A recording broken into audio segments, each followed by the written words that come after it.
Hai teman-teman, Assalamualaikum warahmatullahi wabarakatuh. Perkenalkan, nama saya Salina Dewi Farizky Usti. Saya dari asal kampus Universitas Mercubuana.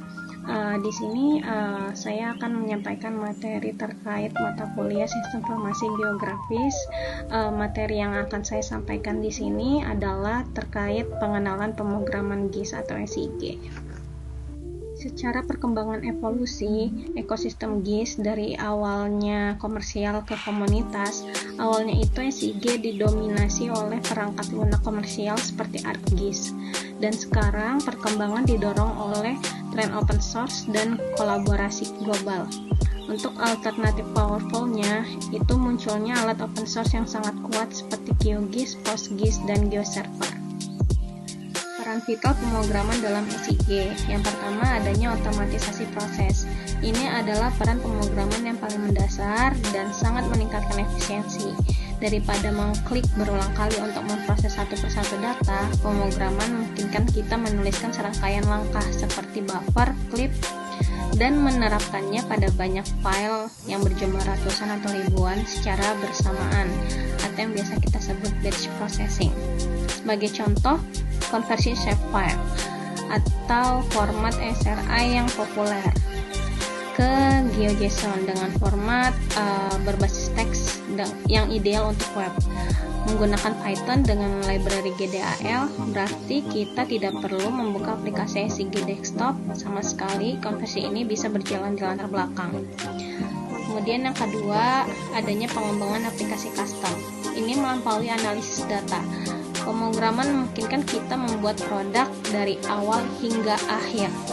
Jika perangkat lunak SIG standar tidak memiliki fitur yang kita butuhkan, misalnya sistem pelaporan bencana yang spesifik, kita dapat membangunnya dari nol. Sebagai contoh, di sini membuat web GIS menggunakan framework seperti Django dari Python atau Node.js. Aplikasi web ini bisa diakses siapa saja melalui browser, jauh lebih mudah daripada harus menginstal perangkat lunak SIG di setiap komputer.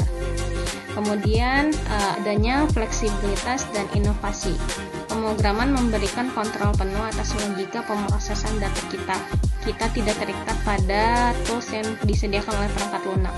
Sebagai contoh, jika kita memerlukan model statistik baru untuk memprediksi penyebaran penyakit berdasarkan lokasi, kita bisa mengimplementasikan model tersebut langsung dalam script atau kode ya, misalnya R atau Python, lalu mengaitkannya dengan data spasial kita menghasilkan inovasi yang spesifik. Python sebagai jantung pemrograman spasial. Di sini ada beberapa komponen library SIG open source. Yang pertama ada GDAL atau OGR. Ini adalah fondasi dari hampir semua library SIG open source. GDAL atau Geospatial Data Abstraction Library sebagai mengurus data raster, contoh citra satelit dan DEM. Kemudian OGR atau OpenGIS Simple Feature of Reference Implementation sebagai mengurus data vektor seperti point, line, dan polygon.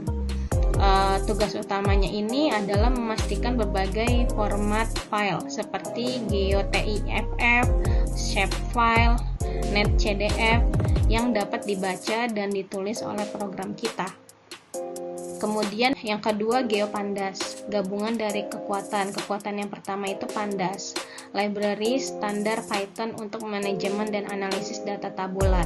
Yang kekuatan yang kedua, data spasial, menambahkan kemampuan untuk menyimpan geometri dan melakukan operasi spasial. Contoh join dan overlay pada tabel data tersebut. Ini membuat analisis atribut dan spasial menjadi satu kesatuan yang powerful. Kemudian yang ketiga ada Rasterio, fokus pada data raster atau data berbentuk grid. Jika kita bekerja dengan citra satelit, citra drone, atau DEM, Rasterio ini adalah alat utama kita. Ini memungkinkan kita membaca, memproses, dan memanipulasi piksel-piksel dalam citra tersebut dengan efisien.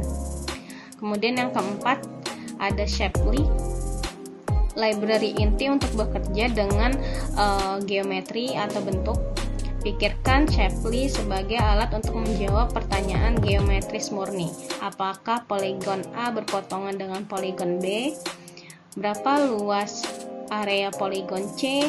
Atau bagaimana bentuk poligon A jika digabungkan atau union dengan poligon B? Seperti itu. Lanjut untuk perangkat lunak SIG dari desktop dan database. Di sini untuk desktop open source yaitu QGIS, standar de facto atau standar yang diakui secara luas untuk perangkat lunak SIG desktop open source. Sangat populer karena interface-nya yang intuitif dan didukung oleh ribuan plugin yang dikembangkan komunitas. Jika kita ingin melihat data, mengedit, membuat peta, atau menjalankan analisis rutin, QGIS ini adalah pilihan utamanya.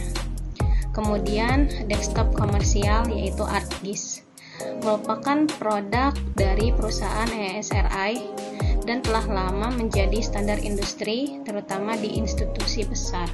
Meskipun berbayar, ia menawarkan fitur yang sangat terintegrasi, dukungan teknis yang kuat, dan ekosistem alat yang lengkap. Kemudian yang ketiga, ada analisis lanjutan yaitu GrassGIS, salah satu perangkat lunak SIG open source tertua. Meskipun interface-nya mungkin tidak seintuitif QGIS, ia adalah tools yang sangat kuat untuk analisis spasial dan raster yang kompleks dan mendalam, misalnya pemodelan aliran air, simulasi hidrologi, analisis permukaan. Kemudian yang keempat, ada database spasial yaitu PostGIS. Ini bukan perangkat lunak desktop, melainkan ekstensi yang mengubah database relasional PostgreSQL biasa menjadi database spasial. Fungsinya sangat krusial. Penyimpanannya menyimpan data spasial secara struktur dan efisien. Kemudian analisis server side-nya memungkinkan kita menjalankan operasi SIG seperti buffer, intersect. Lalu di dalam database menggunakan bahasa query SQL yang jauh lebih cepat untuk dataset besar. Oke, kita lanjut bahas DEM. Apa sih DEM atau Digital Elevation Model? Secara definisi yaitu model digital yang merepresentasikan bentuk permukaan bumi. Dan untuk representasi yaitu berbentuk raster atau kumpulan grid atau pixel. Kemudian nilai pixelnya itu setiap pixel berisi nilai ketinggian atau elevasi, bukan nilai warna. Kemudian untuk penerapannya sendiri vital dalam hidrologi, perencanaan, analisis lingkungan, transportasi, dan banyak bidang SIG lainnya. Format umumnya itu digunakan untuk GeoTIFF, IMG, ASC, dan lain-lain. Oke, untuk kesimpulannya, yang pertama, otomatisasi massal atau the efficiency driver. Pemrograman khususnya melalui Python dan library inti seperti GDAL atau OGR memungkinkan user untuk mengotomatisasi tugas-tugas geospasial yang berulang. Ini mengubah proses manual yang memakan waktu menjadi batch processing yang cepat dan efisien untuk volume data yang besar. Yang kedua, kustomisasi dan pengembangan solusi, yaitu pemrograman memberikan kontrol penuh untuk mengembangkan aplikasi berbasis lokasi atau web GIS atau mobile GIS yang sangat spesifik. Mengatasi keterbatasan fitur pada perangkat lunak standar, library seperti GeoPandas dan Shapley menjadi alat utama untuk analisis mendalam dan manipulasi geometri. Kemudian secara ekosistem open source yang kuat, perkembangan SIG saat ini sangat didukung oleh alat open source yang powerful dan gratis seperti QGIS untuk desktop, PostGIS untuk database spasial, dan GrassGIS untuk analisis kompleks. Pemrograman adalah jembatan yang menghubungkan semua alat ini. Intinya, menguasai pemrograman terutama Python dan library lainnya adalah keterampilan wajib bagi profesional SIG masa kini, mengubah mereka dari operator alat menjadi arsitek solusi geospasial yang inovatif. Oke, pada pertemuan kedua ini adanya latihan 2 yang dimana kita akan membuat program untuk membaca data curah hujan. Yang pertama itu membuat folder pertemuan 2 dan membuat file di dalamnya dengan nama latihan PY. Ini kita jalankan dulu recordnya seperti record berikut.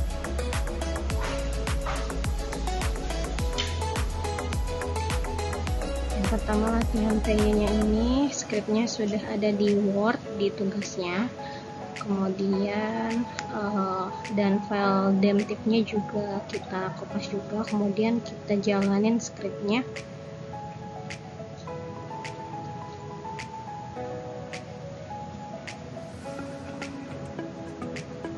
Nah, skrip akan berjalan dan menghasilkan hasil sebagai berikut.